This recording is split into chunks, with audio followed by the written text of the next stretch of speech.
2022 is almost over, and I bet you're looking at your goals that you said you would have completed by now, and you're starting to panic. First things first, don't panic. There's still time to start. I truly believe that the timing of things is far more important than how long it takes for us to complete our goals. My motto is that when you're open to and accepting of change and you understand that pivoting may be part of the process, you open yourself up to new and sometimes even better steps to your plan that weren't initially on your radar when you first started, and you're allowing yourself to pivot. When you are doing this, you're giving yourself that permission, if you will, taking a chance on a new reveal that might take you to something even bigger and better than you ever dreamed of. So grab a seat, listen in, and I'll tell you why it's okay not to panic and know that you're right where you're supposed to be right now. Hi, I'm Leslie Gadet, Mindset and Emotional Awareness Coach for Women. I work with highly motivated female entrepreneurs who have strong CEO skills but need to incorporate more self-care into their life and business to support their emotional and physical well-being. Part of working with my clients is also teaching them how to fully love themselves so that they can create deeper bonds with those that they love through developing powerful mindset skills, strengthening their self-awareness muscle around their emotional trigger moments, and learning that loving themselves without judgment or criticism will help them teach others how to love them and teach them how to love others as they want to be loved. So, first, let's talk about that big word, stress. Are you stressed out? Because stress is real and we need to talk about it more. Maybe you're stressed at work, stressed about setting the alarm on Sunday night, like you just can't face another Monday. Or maybe you're stressed about your long work hours. You're pushing the limit beyond 60 plus hour weeks every week. I know I've been there, done that. Or you're stressed that your life revolves around your job and you end up bringing work home and that's bleeding into your family life. Or maybe you feel undervalued, overworked, and underpaid. They keep giving you more and more to do, and you feel like you just can't breathe. And their timeline expectations, well, to you, they're unreasonable. Maybe you're feeling the tension at home. Your communication is off with your significant other and your kids. You don't feel valued or supported, nor do you feel seen or heard. You feel taken advantage of. Everyone always has their hands out, wanting more and more, leaving little time for your own personal needs. You want more time for yourself, but you feel like there just isn't enough time in the day. You're doing everything for everyone else, and you feel like you're at the bottom of the list. In fact, that's where you put yourself. And even if you choose to do something for yourself, you feel selfish for even feeling like you deserve to do it. And on top of that, you're trying to go after your dreams and you have big goals and you just feel like you don't have enough time, especially when you put deadlines like by the end of this year, I'll be doing X, Y, and Z, or by this time next year, I'll be living the dream life, for which for you could be living location free, like myself, which means that you're not tied to working from home if you do work from home, but you're working from anywhere you want to be because all you need is good Wi-Fi and you're set. But now after another year, it's coming to a close and maybe you're starting to panic and you're getting in your head about another wasted year, perhaps, because the big goals you had aren't panning out exactly as you had planned. I want to tell you that it's okay. Let that sink in. And that sometimes the plans that we have, especially when we're open to bigger and better, will change. And that's okay. And that could mean that your timeline gets shifted. Like I said before, timing is far more important than how long it takes for you to reach your goals. Now, I'm not saying that you're procrastinating. I'm saying that sometimes things shift. Sometimes we take a pause because of new information and we investigate. And if it looks promising, we take action, which could change things up just a little bit, right? They could change our plan a little bit. And then when you come back to the next steps in your journey for your plan, those steps may also have to change a little bit because you've now elevated where you were originally going.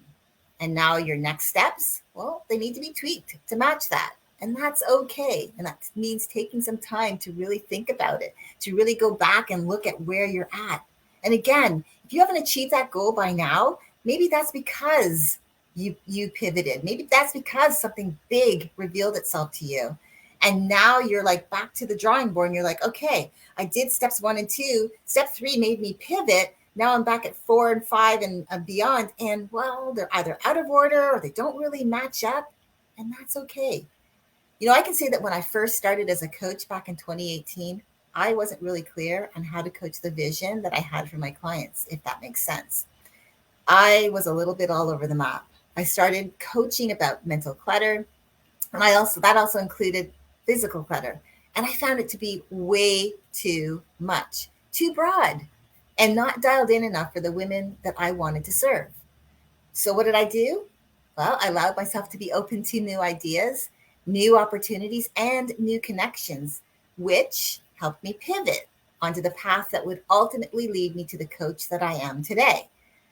To say that it took a bit of a journey, well, yeah, it did. It was. But it was the timing of things that became more important to me when I started realizing that there were tools that I needed to complete to add to my coaching style so that I could serve my clients from a place that brings them real transformation. And that's what I do. I added extra things to my tool belt, to help my clients have that bigger transformation, because it's not about me, it's about them. Yes, I definitely would have loved to have gotten it right out of the gate. But then I possibly could have missed out on some amazing things, like contributing to an international best-selling book, Becoming an Unstoppable Woman, which started a global movement. And I would have missed out on meeting the incredible women in that community of authors, some who are friends, some who've inspired me to actually dream bigger. I possibly could have missed out on becoming a senior executive contributor for Brains Magazine, which is an online magazine that reaches millions of people around the world. And I received 2 awards in a row, 2 years in a row, and I would have missed out on that. And most importantly to me, this is even more important, I possibly could have missed out on working with some of the most incredible women that I've been blessed to work with and to guide them on their journeys. So when I say to you that, yeah, the end of 22 is fast approaching and that the future is upon us, that's not meant to scare you. I just wanted to get your attention so that you would give yourself permission to take a pause, to listen in, and get validation that it's okay, that you're where you're at in your journey right now is where you're meant to be right now. I want to remind you to enjoy the process, because we get so caught up in the doing of achieving that we forget to enjoy the process. It becomes tedious to us. It's no longer fun. I want you to remind you to enjoy the learning and the mistakes and allow yourself to get back up, tweak things, and do it again. Enjoy dreaming of what's possible for you and look for ways to take action on those things.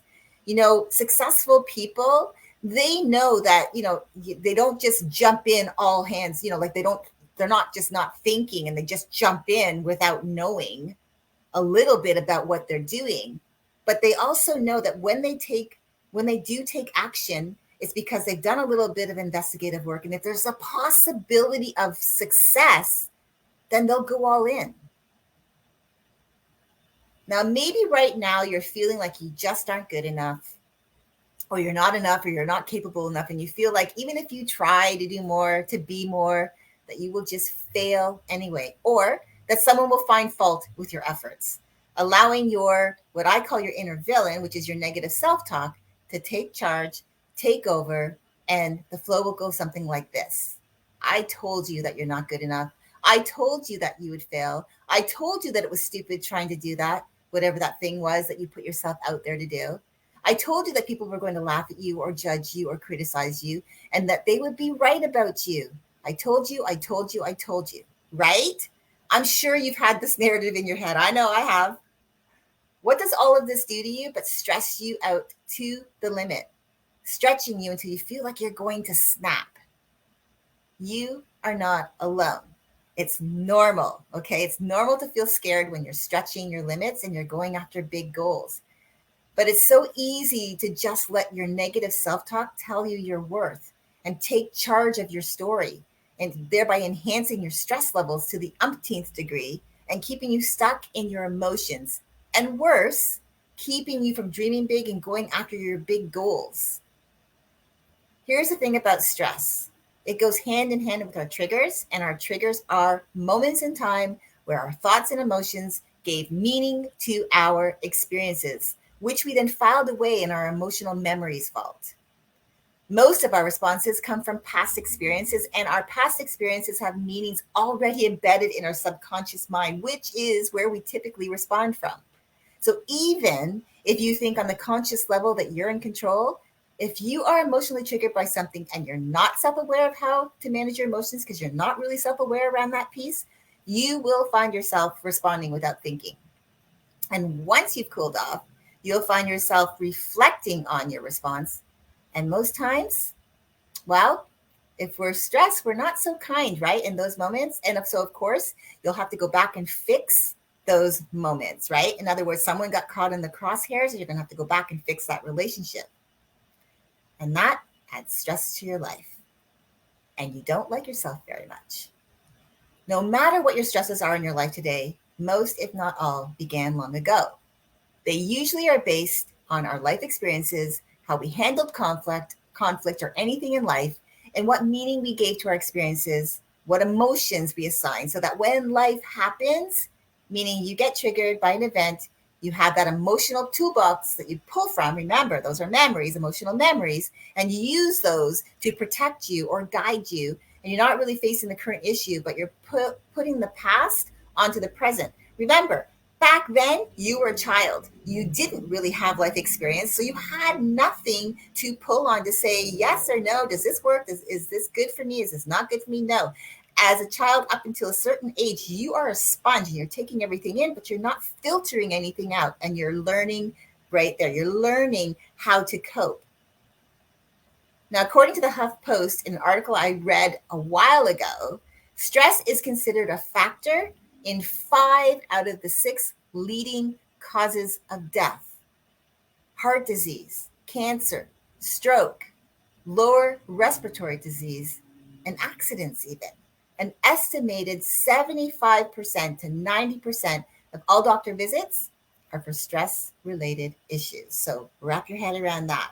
So when I tell you that you're not alone, it is so true. You are not alone. Whew, right? It's a lot to take in.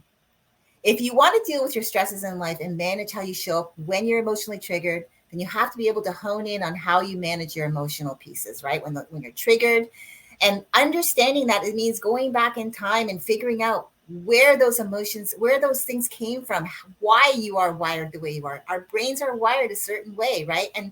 And figuring out the from those moments, the meanings that you assign to those things that are typically showing up on your daily basis for you, so that you can be more present, so that you can make healthier choices in how you respond when you're emotionally triggered, right? So you understand, you become more self-aware around those things that trigger you, and that can lower your stress levels.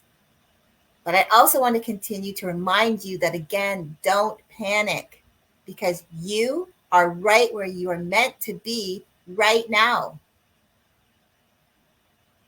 If you've started something but you haven't finished, or you haven't started something because life got in the way and you got sidetracked, don't beat yourself up. When asked once what failure meant to me, I responded by saying that failure is only when you don't give yourself a chance to get back up, to dust off your pants and try again.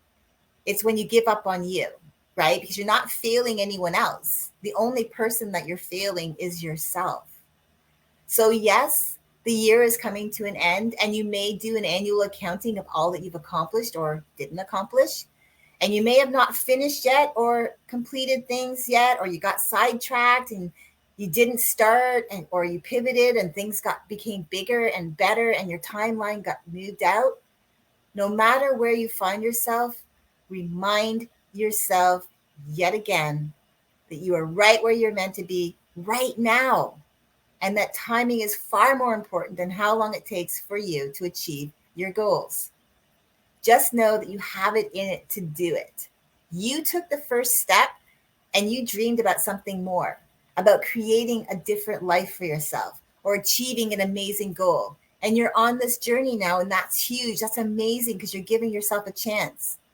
So as you go forward from today, be good to yourself as you take this journey. Be kind. The words you speak over yourself matter. So pay attention to your inner self talk.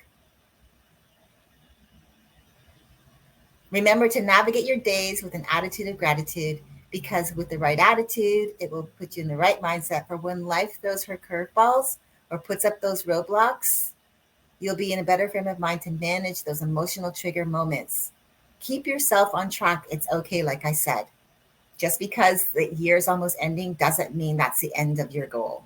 It just means your timeline got pushed out a little bit, and that's okay. Thanks for listening. I hope that you have a great rest of your day, and I'll see you again soon. Bye for now.